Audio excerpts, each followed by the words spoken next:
Assalamualaikum warahmatullahi wabarakatuh. Kawan, sebelum Anda memulai aktivitas hari, kita ikuti kajian Syarat Hikmah Dialog Fajar. Assalamualaikum warahmatullahi wabarakatuh. Selamat pagi kawan, salam sehat ya untuk kita semua. Kembali di program Dialog Fajar. Saya Fitriana Ayu yang pagi ini bersama kawan-kawan dari Pesantren Al-Quran Nurul Falah Surabaya.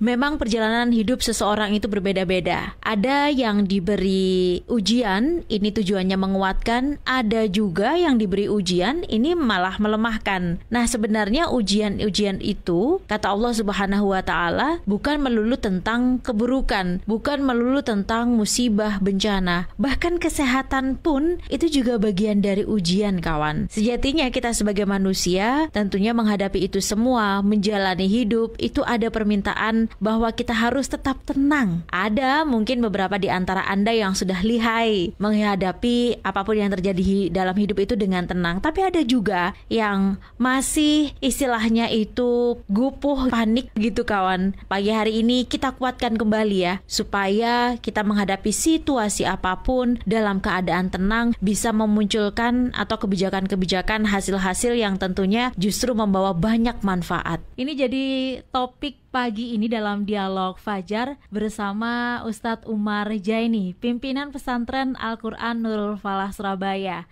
Tetap tenang dikala genting. Ini kira-kira seperti apa? Monggo Ustadz Umar.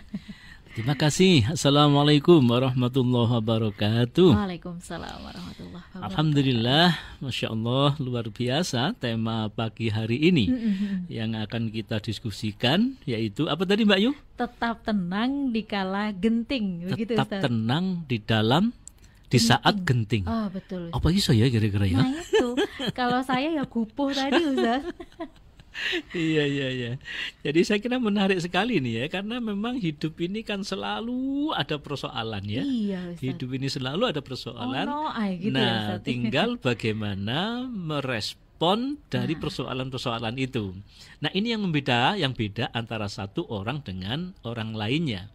Apakah di negara maju, apakah di negara berkembang, apakah di negara yang mayoritas beragama atau tidak, itu memang secara individu sangat berbeda antar masing-masing individu itu loh. Betul. Nah, maka sangat penting sekali bagaimana kita bisa bersikap tenang, tetap tenang dalam keadaan genting. Baik sebagai individu, apalagi kita ini kan bagian dari masyarakat, bagian dari bangsa. Jadi kalau bangsa itu masyarakatnya kuat, kokoh di dalam merespon menghadapi berbagai persoalan, maka bangsa itu kan menjadi bangsa yang kuat, gitu kan? Karena walaupun di negeri maju pun ternyata, misalnya kalau nggak salah saya dengar Jepang itu ya, Jepang itu angka bunuh dirinya tinggi loh Mbak Ayu. Betul, Ustaz. Jepang itu padahal negara maju kan dari teknologinya, tapi karena rakyatnya tidak mampu merespon persoalan-persoalan, maka banyak terjadi bunuh diri ya, mencari jalan keluar. Tenang menghanyutkan kalau itu Ustaz ya. Itu bukan menyelesaikan masalah sebenarnya, ada masalah yang ditinggalkan dan seterusnya. Jadi sekali lagi, sebagai bangsa kita ini memang sangat penting untuk memperkuat imunitas kita ini, agar supaya ketika ada berbagai persoalan itu kita bisa menghadapinya. Nah, baik Mbak Ayu, termasuk untuk menghadapi berbagai masalah-masalah di negeri ini ya. Betul. Nah, apalagi kan kita senang sebenarnya di Surabaya ini kan ada jargon, namanya kemarin waktu dibahas itu kan ketika ulang tahun Surabaya, jargonnya orang Surabaya itu wani gitu kan ya. Oh iya, betul. Ini penting ini. Ini membuat imunitas kita ini penting. Iya, Wani. betul, Wani mau apa? Wani untuk menghadapi berbagai persoalan. Persoalannya apa? Tentu persoalan yang baik ya. Enggak baik kok cok wani, Rek. Iya, Ustaz. Itu hal-hal yang berani, itu artinya untuk yang hal-hal yang baik. Karena apa sih kalau kita perlu sikap seperti itu, harus tetap tenang dalam kehidupan kita ini, menghadapi apa saja, situasi apa saja, karena memang hidup itu pasti diuji dengan berbagai masalah. Jadi beriringan ya, satu, urip pasti dengan ujian. Itu pasti ujiannya seperti itu. Nah, di dalam Al-Qur'an juga disebutkan itu kan, a'udzubillahi minasyaitonirrajim, kullu nafsin dha'iqatul maut wa nabluukum bisyarri wal khairi fitnah wa ilaina turja'un. Setiap yang bernyawa akan merasakan mati. Kami akan menguji kamu dengan keburukan dan kebaikan sebagai cobaan, dan kamu akan dikembalikan hanya kepada kami. Jadi Qur'annya begitu memang. Jadi ujian yang paling berat adalah kematian. Itu kan? Nah, kemudian dalam kehidupan itu Allah pasti akan menguji dengan berbagai cobaan-cobaan. Cobaannya ada dua. Ujiannya ada dua. Ada yang dengan kebaikan, tapi juga ada dengan keburukan. Nah, Said Qutb, ini seorang mufasir, mengatakan, ya, ayat ini adalah sebagai hukum untuk mengatur kehidupan. Maka setiap individu sangat tepat jika setiap saat merenung atas segala perbuatannya. Jadi dengan ayat ini kita harus merenung seluruh perbuatan-perbuatan kita renungkan, karena kita akan menghadapi ujian yang itu tadi. Nah, segala apa yang menimpa kepada manusia dalam perjalanan hidupnya itu merupakan ujian. Nah, kata Said Qutb, ujian itu berupa keburukan dan kebaikan. Ujian keburukan untuk menjauhi sejauh mana orang tersebut bisa sabar dan keyakinannya kepada Allah semakin tinggi, serta mendapat rahmatnya. Jadi kalau mendapatkan ujian, kok kebutuhan ujian yang buruk, itu sesungguhnya untuk mengukur kita ini apakah semakin dekat atau semakin menjauh. Nah, itu sesungguhnya Allah ingin menguji itu. Nah, keburukan kan macam-macam ya. Kemungkin secara ekonomi diuji dengan kesulitan ekonomi, mungkin banyak lah ya, banyak. Nah, itu ujiannya keburukan. Apakah dengan keburukan itu semakin dekat atau jauh? Nah, sedangkan ujian yang dengan kebaikan itu sesungguhnya lebih berat. Jadi kata Said Qutb, itu kalau ujian sulit itu kadang kita masih tegar, masih bisa menerima.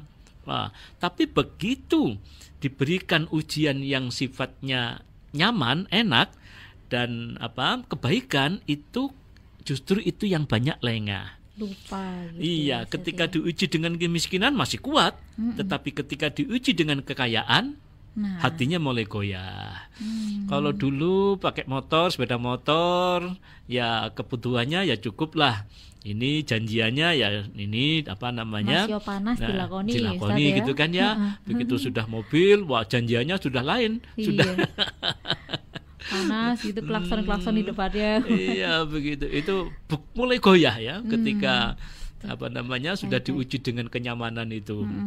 Jadi relasinya sudah semakin panjang, semakin jauh, kemudian kelasnya semakin meningkat. Nah, ini sudah mulai mulai jauh dengan yang memberi rezeki tadi itu.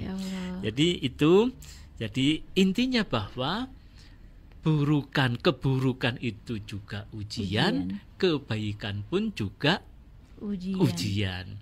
Harta juga ujian, banyak harta ujian, tapi kurang harta juga semuanya ujian. Itulah memang gandengannya menungso itu kan. Satu paket itu. Jadi manusia itu satu paket, hidup pasti dengan ujian. Siap ujian, siap lulus, itu kan. Siap hidup, siap ujian. Siap ujian, siap lulus gitu kan. Iya, kalau nggak lulus ya keterumus. Kalau berarti ya nggak hidup nggak hidup itu. Jadi memang sudah jelas itu kan di dalam Al-Qur'an. Ini ada lagi ini dalam surat Al-Baqarah. A'udzubillahi minasyaitonirrajim. Walanabluwannakum bisyai'im minal khaufi wal ju'i wa naqsim minal amwali wal anfusi was samarat wa basyiris sabirin. Dan kami pasti akan menguji kamu dengan sedikit ketakutan, kelaparan, kekurangan harta, jiwa, dan buah-buahan. Dan sampaikanlah kabar gembira kepada orang-orang yang sabar. Masya Allah. Jadi ya kalau kita memahami ayat ini, ya selesailah. Menghadapi ujian, apapun kita tetap dalam keadaan tenang, itu kan. Susah ya Ustaz ya. Itu kan di mulut saya ya. Bagaimana melaksanakannya. Nah, itu bagaimana cara pandang kita masing-masing. Jadi kan macam-macam memang masalah hidup itu, ada masalah ekonomi, ada masalah keluarga. Dan katanya Pak Yai Imam Hambali, saya kemarin sowan ke beliau, yang namanya ujian itu bisa menyasar pada dirinya. Ketika dirinya kuat, diuji kepada istrinya. Istrinya kuat, anaknya. Anaknya kuat, ininya. Mungkin juga diuji dengan kawan-kawan di kantor. Atau di mana saja. Jadi memang hidup itu selalu diuji, kata beliau. Jadi ya kalau enggak keluarga inti, di tempat kerjanya diuji. Kalau enggak, di tempat ininya. Semua ada ujian-ujiannya. Dengan ujian apa? Ya tadi yang saya sebutkan, ada masalah ekonomi, rumah tangga, masalah kesehatan, masalah hubungan sosial. Oh, nak diuji mek tanggane, Masya Allah Mbak Ayu. Tanggane iku semua angel. Enggak tahu nyopo, gak apa. Ujian itu. Iya. Gitu tuh. Sabar enggak kita dengan punya tetangga yang gitu itu? Kalau saya diamkan. Tetap disapa ya harusnya ya Ustaz. Itu ujian ya. Iya, itu ujian itu kayak apa? Tingkat kesabaran kita itu betul. Bisa diukur. Sabar itu nek iso sampean iso menjinakkan orang itu sabarnya teruji itu. Kalau enggak berarti putus asa itu. Iya. Kalau sudah dikatakan tenang di suatu masa yang genting itu berarti kita sudah lolos atau lulus kesabaran. Betul, ya. Jadi karena kita kembalikan semuanya memang sudah ujian kan ya, sudah diuji oleh Allah. Jadi semuanya ada manfaatnya. Manfaat ujian itu ya tentu kita kalau lolos tadi itu bisa menyikapinya dengan baik, maka akan makin dekat kepada Allah. Imannya makin kokoh. Itu manfaatnya. Yang kedua, tentu akan menjadi pribadi yang tangguh. Jadi kalau memang itu menjadi bisa meningkatkan kualitas kita, menjadi pribadi yang tangguh, maka kita akan menghadapi situasi apapun tetap tenang. Walaupun dalam keadaan genting. Ya. Merasakan kenikmatan setelah mencapai kesuksesan. Jadi biasa kan kalau sudah kesulitan kemudian ketemu dengan kesuksesannya itu ada kebahagiaan. Nah, kalau kita ingat itu ya pasti akan dilakukan apapun persoalannya. Caranya bagaimana Mbak Ayu? Nah, caranya begini. Dulu saya pernah waktu kuliah itu ada namanya mata kuliah kesehatan mental. Nah, dosen saya mengatakan begini, ya hidup itu memang pasti ada masalah. Nah, yang terpenting bagaimana grafik naik turun. Grafik itu kan naik turun ya. Nah, bagaimana ketika kita menghadapi misalnya waktu itu orang tua kita meninggal misalnya. Nah, tentu kita turun kan, down kan ya? Betul. Down. Nah, tapi downnya itu jangan lama-lama. Downnya jangan lama-lama, kemudian segera naikkan lagi ke grafik yang lurus, yang stabil. Begitu juga ketika menghadapi apalagi ekonomi misalnya, jelas kan down. Nah, ketika down, ya ini masalah akan saya hadapi, segera bangkit lagi. Jadi meluruskan grafiknya itu kata dosen saya dulu itu. Anunya begitu cara itu teorinya ya. Betul. Jadi yang kedua mengubah cara pandang. Kan sebenarnya hidup itu susah dan penuh cobaan, tapi bagaimana cara pandang kita terhadap hidup. Sebenarnya ada contoh ini ya, contoh yang sangat panjang ini, tapi kepanjanginnya kapan-kapan aja. Sampai jam 9 pagi Ustaz. Iya. Kemudian Yang terpenting tadi itu melihat sesuatunya itu, masalah itu dilihat dari mana gitu kan. Kalau itu masalah kita lihat dari sisi positifnya, maka semua akan kita hadapi dengan tenang apapun kondisinya. Sabar dalam menghadapi masalah tentu ya. Nah, ada kalimat atau kata-kata, kalimat-kalimat motivasi Mbak Ayu yang mungkin ini sangat bermanfaat bagi kawan pendengar Suara Surabaya. Sabar itu ilmu tingkat tinggi. Sepakat. Belajarnya setiap hari. Jadi belajar sabar setiap hari. Latihannya setiap saat.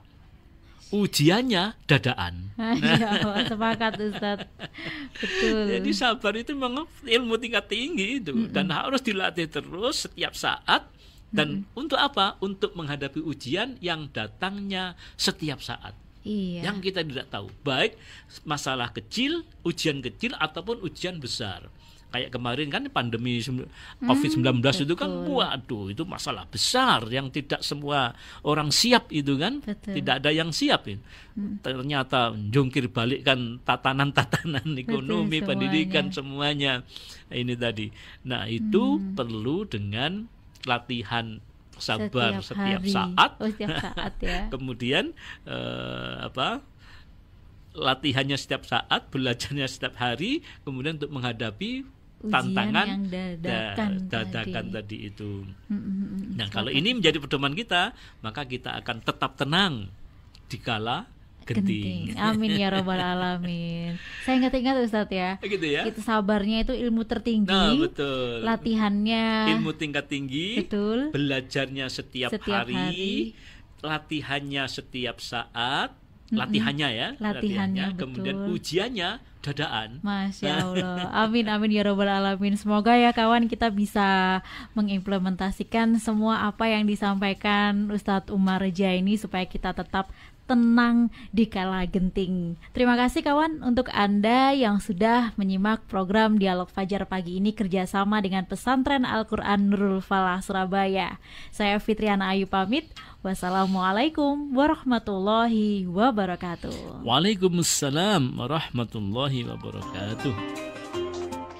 Program Dialog Fajar yang baru Anda simak kerjasama Suara Surabaya dan Pesantren Al-Quran Nurul Falah Surabaya, lembaga dakwah yang amanah, profesional, dan berbasis Al-Quran. Pesantren Nurul Falah mencetak guru-guru Al-Quran dengan metode tilawati dan tahfidz Al-Quran. Informasi dan pemberian donasi hubungi 031 828 1278 atau nurulfalah.org.